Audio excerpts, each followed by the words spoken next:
Yeah, I agree. I'm here for it too. Obviously. All right. Pointless discussion. This is your request. Crash and Burn. That's the song, and it's by My Indigo.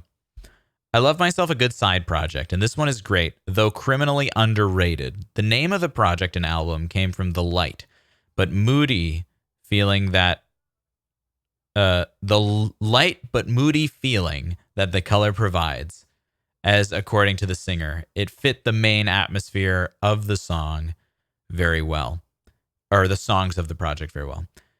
It's very different from what you'll normally expect from her, but a bit of a change of pace never hurts.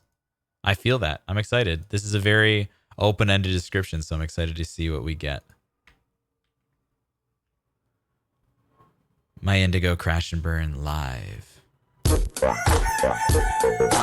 Every mountain All right. and hill shall be made low, and the crooked shall be made straight, and the rough places plain, and the glory of the Lord shall be revealed. So, what other piece of music is this text from? I'll play it again.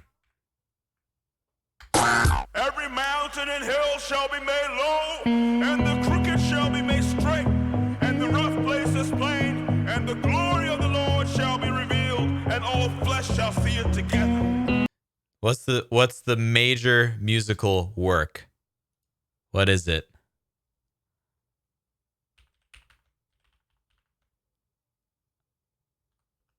I'll play you a hint. I'll play you the piece.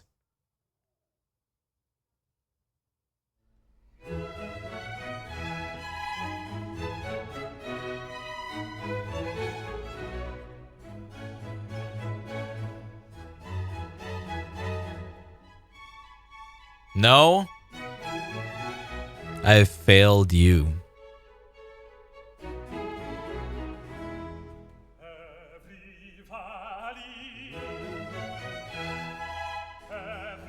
Close. Who's the other guy around Vivaldi? I haven't failed anyone. This is obscure. Cosmic. It's close to Vivaldi. There's another guy. Same era. A little after Vivaldi.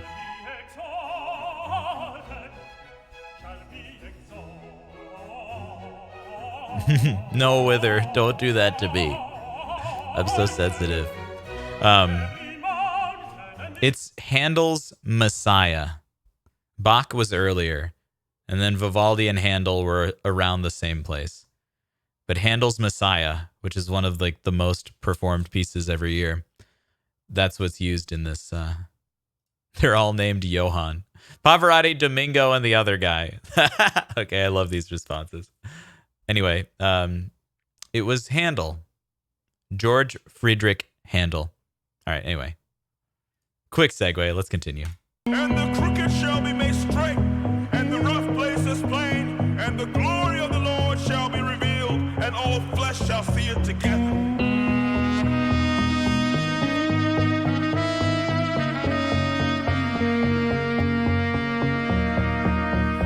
You go down the riverside when you're down. What up, Sharon? You're sending the shivers down my spine. You get stuck in the moment, get high on it. And your wild heart is broken, but it won't stop there.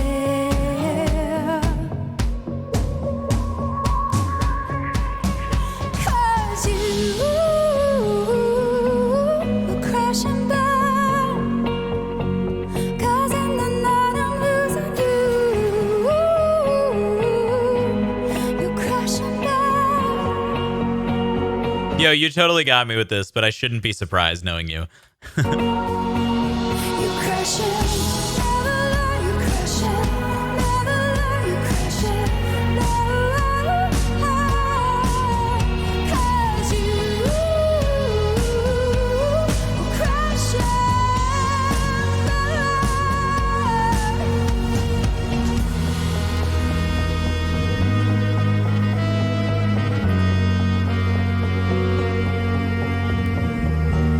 You think that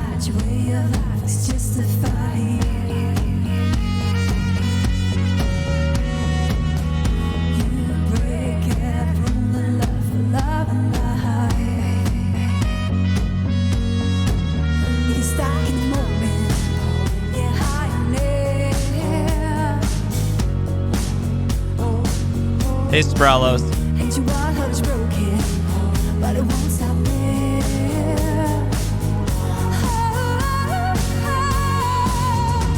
You know what? I love this because it's a very, standard kind of pop sound, at least the instrumentation. A lot of what you get in like 20, I guess this is 2018, but that kind of pop sound.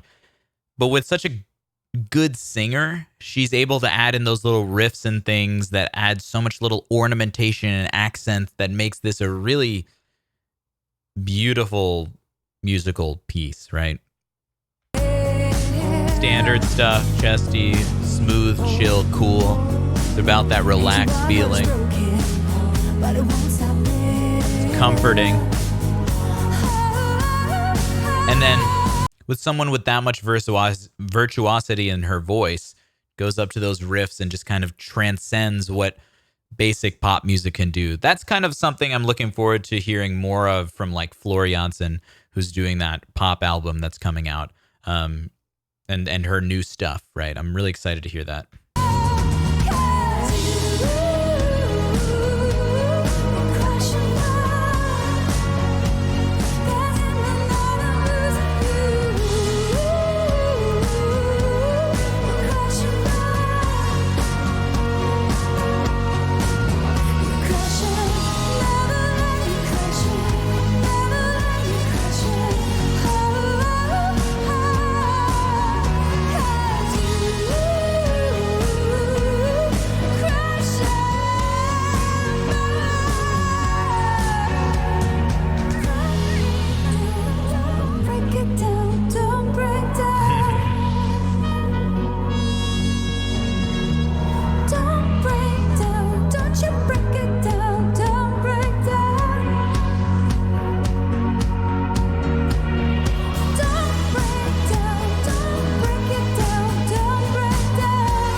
It's really crazy that she can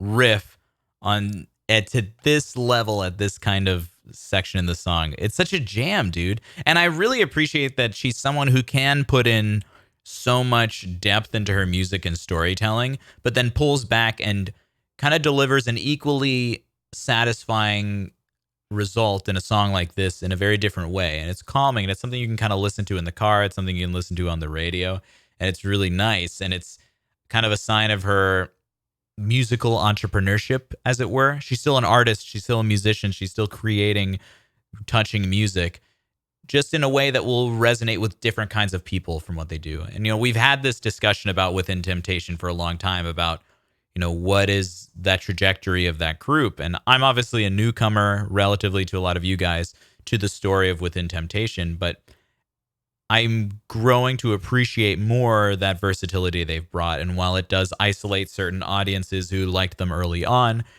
there's still something really amazing to admire about their willingness to take risks with their music. Yeah. And Sharon obviously being the core of that. But there's a mindset to bring to the music of just, trying to approach it with a different perspective every time. And if you're not willing to do that, that's fine. But I think there's work that can be done to appreciate this in a way. I don't know. Obviously, like, this kind of music is not my personal take, my personal cup of tea, but Yeah, it's really good what she does with it. I can appreciate the artistic integrity that she brings to this as a vocalist, regardless of the entire structure of the music and the more poppy feel. And at the end of the day, this music just kind of makes you feel good regardless.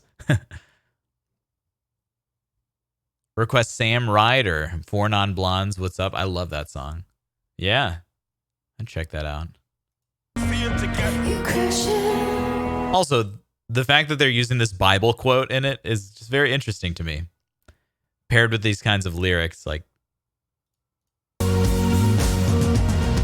break down. Every mountain and hill shall be made low, and the glory of the Lord shall be revealed, and all flesh shall see it together. You crush it. Oh, Spralos, this is Sharon's side project called My Indigo. It's an album, and it's, I guess, if the rest of the album follows this kind of pattern, it's more of a pop sound. That's pretty cool. You crush it. 'Cause you will crush and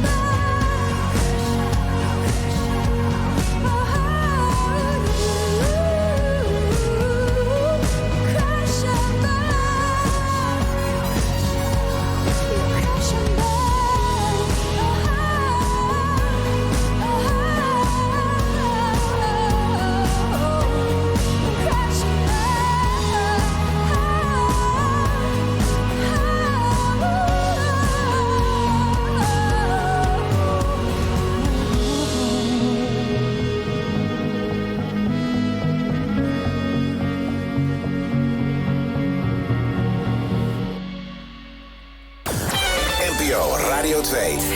Radio 2. That's sick, dude. I love that. Oh, Sharon. Never disappoints. Always surprises. I don't think I've ever been... Now, this is an interesting thought. You know, the artists we enjoy, are they people who we can anticipate? Or are they people who surprise us constantly? Like, I think we all have those artists that we love because we know what to expect from them. And then there are artists who we appreciate, maybe not as much as the expected ones, but the ones who surprise us. I am a big fan of Sharon because she always surprises me in all of her projects. I just wanted to say that. Something to think about, you know? And do we isolate artists for ourselves because they're surprising, and then we associate with that with something that we dislike because it was surprising? And do we only...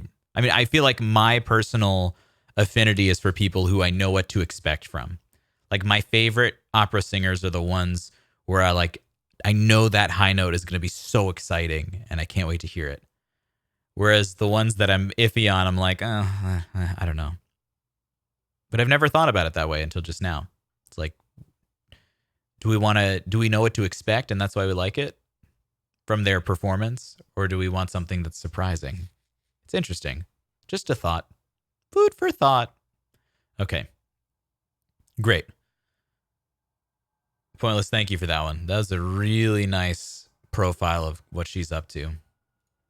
Or has been up to. I guess that was like 4 years ago at this point. Oh, cool. Okay, I was looking forward to this one. Adrian Bumbaroff. Thanks for requesting this. Just Ranthil. Traviata. Let's do it. Sempre libera. We'll do an in-depth because